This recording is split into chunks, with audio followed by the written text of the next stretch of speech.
बिस्मिल्लाहिर्रहमानिर्रहीम। अल्लाहुम्मा सल्ली अला मुहम्मद व अला आलि मुहम्मद। अस्सलामुअलैकुम। कैसे हैं सब बहन भाई? अल्लाह से उम्मीद है कि खैरियत से होंगे, खुश होंगे। मैं आज बनाने लगी हूँ आप लोगों के लिए आम का अचार। ये मैं आज मार्केट गई हूँ तो वहाँ मुझे ना ये इमलियाँ नज़र आई हैं। तो ये कटा हुआ आम था, ऐसे ही उसने काट के रखा हुआ था तो मैं ये ले आई हूँ। अच्छा, तो इसको मैंने धो के अच्छा सा साफ़ कर लिया है। इसके अंदर से जो गुठली हैं वो निकाल ली हैं। तो साफ़ सूफ अच्छा सा करना है इसको, ठीक है। वैसे तो साबित जो होता है उसको साबित ही धोते हैं, ये कटा हुआ था तो मैं इसको धो के साफ़ कर लिया, ठीक है। अब मैं इसमें लगाऊंगी नमक और हल्दी। अच्छा, मैं आपको हर दफ़ा बताती हूँ कि ये नमक और हल्दी जो होती है ये मेरी घर की है, ठीक है। और अगर आपके पास बाज़ारी नमक है तो अपने आयोडीन नमक नहीं लेना। आयोडीन नमक से अचार नहीं सही बनता। आपने देसी जो लाहौरी हमारा नमक होता है ना, वो लेके पीस लेना है या पिसा हुआ लेना है, ठीक है। अब ये मेरे पास तकरीबन 1.5 से 2 चम्मच था नमक और 1 चम्मच है हल्दी।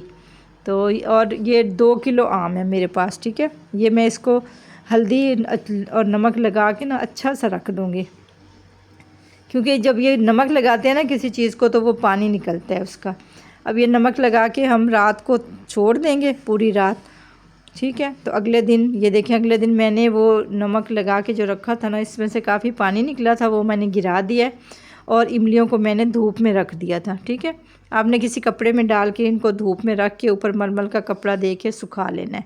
उसके बाद ये है मेरे पास मसाले, ठीक है। ये अचार के जो आम मसाले होते हैं, सूखा धनिया, सफ़ेद ज़ीरा, अजवाइन थोड़ी सी, मेथरे, सौंफ, ठीक है। अजवाइन बिल्कुल 1 चुटकी लेनी है और ज़ीरा भी हमने 1 चम्मच लिया है। बाकी चीज़ें मेरे पास 2-2 चम्मच है। सौंफ, सूखा धनिया और ये जो है मेथे, ठीक है। बाकी मसाले भी मैंने डालने हैं। ये मसाले मैंने अलहदा क्यों रखे हैं ये मैं आपको बताती हूँ। ये देखें, ये है मेथी दाना और ये है कलौंजी, कलवंजी भी कोई इसको कहते हैं, कलौंजी ये प्याज़ों के बीज होते हैं। और ये है राई दाना, राई दाना। और ये मैंने देसी लहसुन लिया है, उसको छील के धो के सुखा के उसके मैंने छोटे छोटे पीसेस कर लिए हैं। आप चाहें तो साबित भी डाल सकते हैं, पीस करके डाल सकते हैं या चॉप करके भी डाल सकते हैं, जैसे आपका दिल करे। अच्छा, ये वाले जो मेरे पास मसाले हैं ना, इनको मैंने ये देखें, मैं फ्राई पैन रखा है चूल्हे पे, हल्की सी आग जलाई है और मैंने इनको हल्का सा भून लेना है। बहुत ज़्यादा नहीं हमने इनको भूनना, हल्का हल्का इनको तवे पे डाल के हमने भून लेना है, ठीक है, फ्राई पैन पे जिस पे। और फिर इनको मोटा मोटा कूट लेना है। इसको मैंने ठंडा किया है और ठंडा करके इनको हमने पाउडर नहीं बनाना, ऐसे ददरा सा। और साबित भी आप डाल सकते हैं, कई लोग साबित भी डालते हैं। और ये जो है थी मेरे पास राई और मेथी दाना, इनको हमने फ्राई भी नहीं करना और हमने इनको पीसना भी नहीं है, ये साबित ही डालने हैं हमने, ठीक है। अब ये जो आम अच्छा सा आम को आपने बहुत अच्छा खुश्क करना है, ठीक है। इसमें ज़रा सा भी पानी रह गया ना तो ये अचार जो है हमारा ख़राब हो जाएगा। अचार इसीलिए ख़राब होता है क्योंकि बाज़ बच्चियाँ कहती हैं हमारे अचार को फफूंदी लग गई है जी, हमारे अचार में से स्मेल आना शुरू हो गई है। तो ये होता है कि आम के अंदर थोड़ा बहुत पानी रह जाता है, ठीक है। ये वो मसाले मैंने इसमें डाले हैं। अब मैं इसमें डालूँगी दड़ा मिर्च, 2 चम्मच मेरे पास दड़ा मिर्च है, वो मैंने भर के डाली है। और 2 ही चम्मच मैं इसमें डालूँगी नमक। तो आप अपनी पसंद से भी डाल सकते हैं। जिन घरों में नमक कम खाया जाता है तो वो नमक बिल्कुल थोड़ा सा डालें, ठीक है। ये देखें, ये वाले खाने वाले चम्मच जो है ना, 2 चम्मच भर के मैंने ये डालना है। और इसी के साथ मैं इसमें डालूँगी 2 चम्मच हल्दी, ठीक है। नमक भी मेरा घर का पिसा हुआ होता है। मिर्चें, हल्दी, हर चीज़ मैं बाज़ार से ले आती हूँ, उनको घर में धो के साफ़ करके खुश्क करके फिर पीसती हूँ। साफ़ सुथरी चीज़ होती है, इसलिए मेरे खानों का जायका भी बहुत मज़े का होता है। जिन लोगों ने मेरे खाने खाए हैं तो वो यही कहते हैं, क्योंकि जो ये हल्दी है ना, इसकी खुशबू इतनी अच्छी आ रही होती है ना, क्योंकि साफ़ सुथरी घर की पिसी हुई हल्दी होती है। बाज़ारों में जो पिसी हुई चीज़ें होती हैं, एक तो खालिश नहीं होती, दूसरा पता नहीं वो कब से पड़ी होती हैं, उसकी खुशबू भी बैठ जाती है। अब मैंने इसमें ना थोड़ा सा तेल डालना है, सिर्फ मसाले मिक्स करने के लिए। बहुत ज़्यादा इसमें तेल नहीं डालना, तेल हम बाद में डालेंगे। ये देखिए, मैंने थोड़ा सा तेल डाला है ताकि मसाले इसके साथ ऐसे चिपक जाए, ठीक है। इसको हमने अच्छा सा मिक्स करना है कि ताकि सारी नमक, मिर्च और बाकी मसाले जो है ना वो अच्छे से मिक्स हो जाएं और सब आमों को अच्छा सा लग जाए। तेल भी जो है थोड़ा बहुत, वो भी कोई आम खुश्क ना रहे, ठीक है।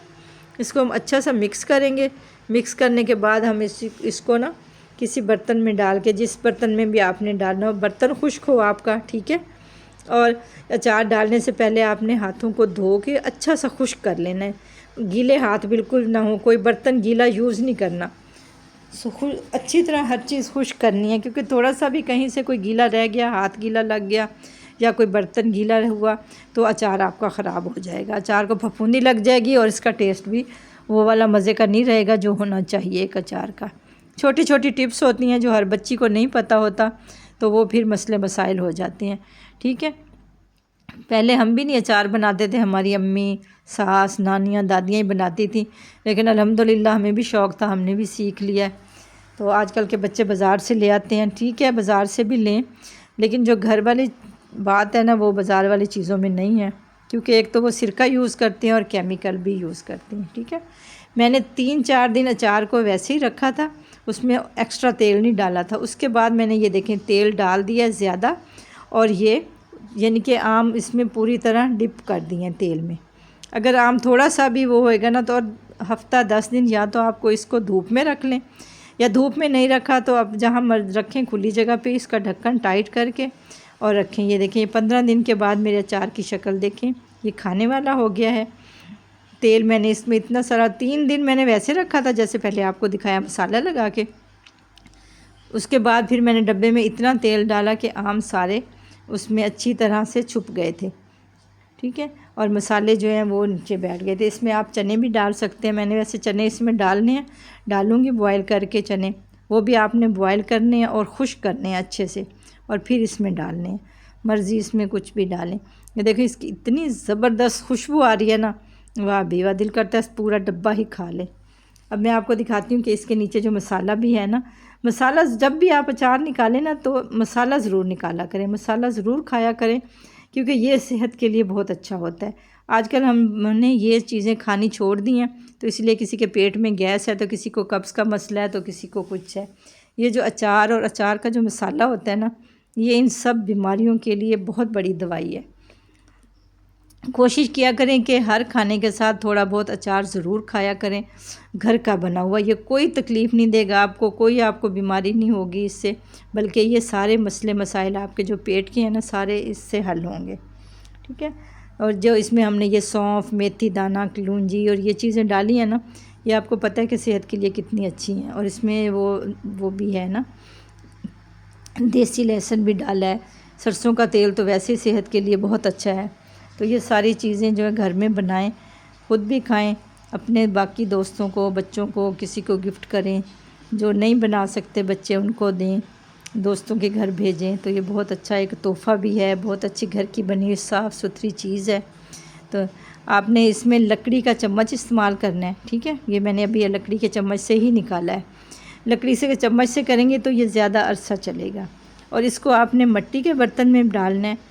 पहले तो बड़े बड़े मर्तबान होते थे, अब तो वो भी ख़त्म हो गए हैं, या मिट्टी की कोई हांडी है, नहीं है तो फिर प्लास्टिक का, आजकल तो ज़्यादा प्लास्टिक ही यूज़ हो रहा है, तो प्लास्टिक भी ठीक है, लेकिन आपने इसके अलावा किसी और बर्तन में नहीं डाल के रखना, तो आपका अचार ख़राब हो जाएगा।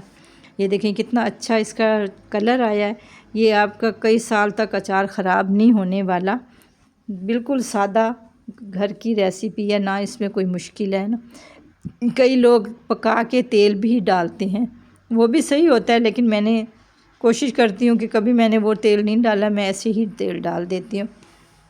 तो ये पके हुए तेल का ये होता है कि वो जल्दी खाने वाला हो जाता है, जो कच्चा तेल होता है वो थोड़ा सा कड़वा होता है, तो उसको थोड़ा सा मीठा होने में कुछ दिन लग जाते हैं। जब तक अचार हमारा तैयार होता है तेल भी सही हो जाता है, ये देखिए। और आप कोशिश करें कि जब ये जो तेल अचार निकालें ना, तो बाकी जो है उसको ज़रा हिला के ना बराबर कर दें, ताकि वो अच्छी तरह डिप हो जाए और ताकि वो ख़राब ना हो हमारा अचार। इसमें अगर आप निकालते हुए इसको अच्छी तरह इसको आपने बंद कर देना है, ताकि इसमें हवा ना जाए और हमारा अचार ख़राब ना रहे। चलें अपना रखें बहुत सारा ख्याल और मुझे दें इजाज़त। अल्लाह हाफिज़।